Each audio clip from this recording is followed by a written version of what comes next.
All right, so I am here on the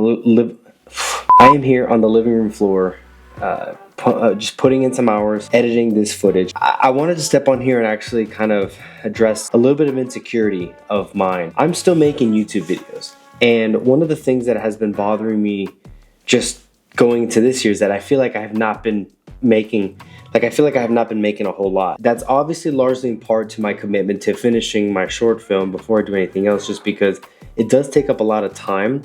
And with my other commitments that I have to do, I don't want to be, pushing my short film too far along just because other things start taking priority over it. And so I wanted to get on here and just address a couple of things. I was kind of struggling today thinking through this because I'm over here putting as much effort as I possibly can into something that I'm passionate about. And I understand that most passion projects tend to be a 10 out of 10 on YouTube. If you're not familiar with what that means, 10 out of 10 is basically a ranking. 1 out of 10, it's just if your video gets a 10 out of 10, it's not really viewed much. It's not really popular. 1 out of 10 is like your top performer. So I noticed that a lot of passion projects tend to be a 10 out of 10.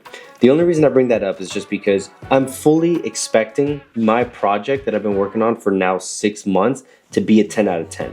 And I am okay with that, because I think like if I can talk myself into that and be okay with the realization that this is possible, like it's possible to get a 10 out of 10, then I won't really be disappointed. I think it'd be the mentality that would be dangerous for me, is that I'm overhyping this up in my mind and thinking this is gonna be the greatest thing ever, and it's gonna be next to Hollywood movie kind of quality, and all of a sudden it tanks, and then it just makes me fall into some kind of depression.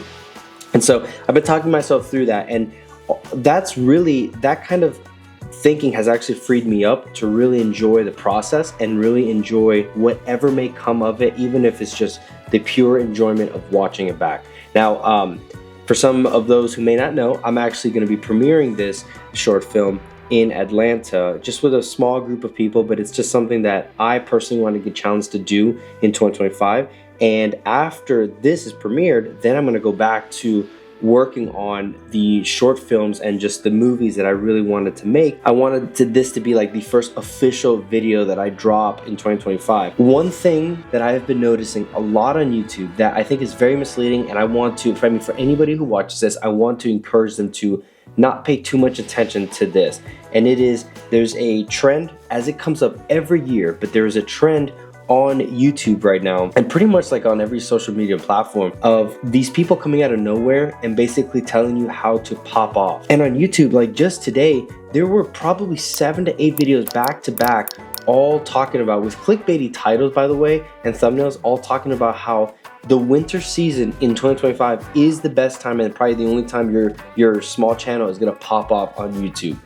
And I watched a couple of those just to see what they were about, and frankly, it's actually very disingenuous and very misleading, and also disheartening to think that a lot of people are watching those, because it's very tempting. We want cheat codes, we want hacks, we want ways to be able to get our voice out there and get the views, but we gotta also understand that a lot of this stuff is vanity metrics, and a lot of the algorithms, a lot of these social platforms are not moving in the direction of feeding into those. And the trends that really matter are people wanting to find authenticity and find realness and connection with creators. If that means that you do not get millions of views, you should be okay with that, because this is a platform that people are going to sniff out who's going to be real and who's not. And I can say on my end, I genuinely enjoy watching the YouTube accounts that I can sense and I can tell they're having such a good time with their content. And I stay away from the ones that are just trying to create clickbaity stuff and trying to just garner attention just for the sake of attention, whether it's for marketing dollars or whatever it is, but it's all vanity at the end of the day.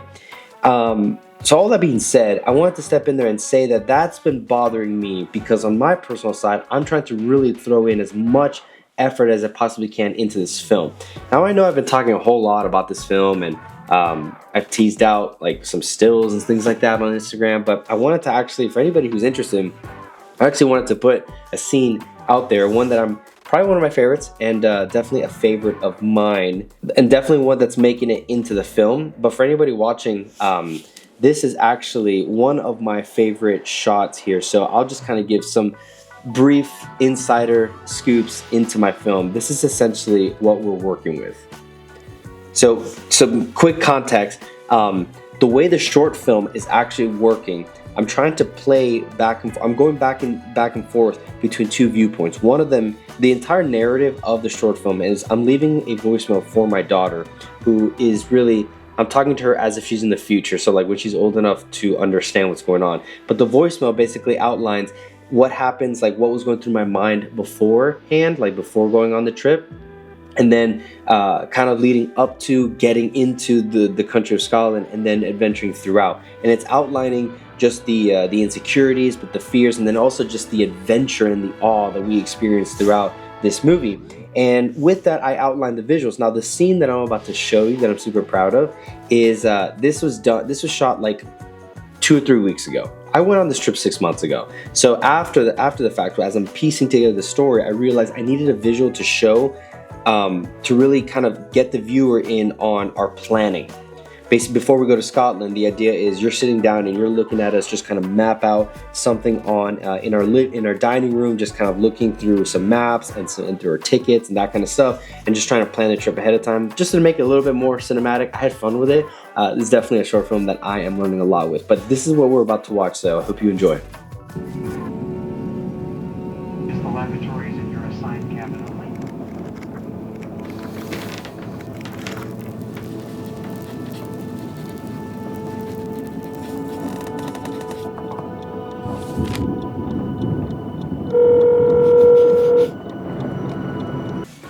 Okay, it's very simple and it's such a tiny part of this film, but I had a great time with it just because I've never really done anything with kind of like a faux setup.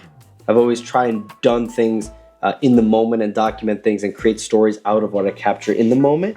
And so this is definitely something really fun that I really enjoyed. It's so small. It's such a small piece of the film, so to me it kind of just feels like an injustice, but I had a great time filming it, planning it, and there's obviously a whole lot more that was shot that was not made into this, but for the sake of the story, this is what I could get in there.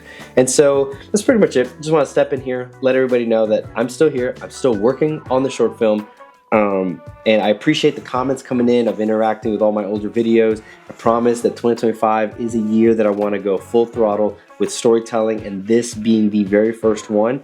I have set myself a soft date of March 8th to release this film. That date may be adjusted, maybe a little later, but definitely not sooner.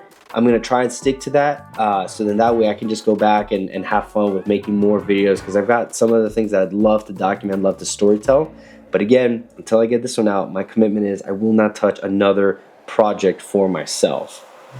So if you guys have any thoughts or questions about this film, I'm happy to answer what I can. I mean, I'm happy to spoil things out. I just don't want to put anything out aside from this, to be able to just kind of enjoy the whole package when it all comes out. But just let me know in the comment sections if you have questions about this. If you have tips for me in creating short films, I'd love to take them. Please hit me up in the comment section. But we'll see you guys in the next video.